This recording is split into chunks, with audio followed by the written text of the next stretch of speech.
putik kay daghang utang.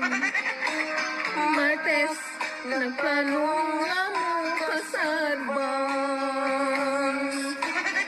Miyerkules, isiin sa iyang amo.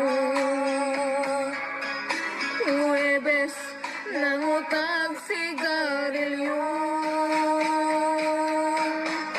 Biyernes, nakatol ang ayang ulo. Kay gikas paway shampoo, iuna magpisyo. Sabado, nagtagay tungod kay sweldo.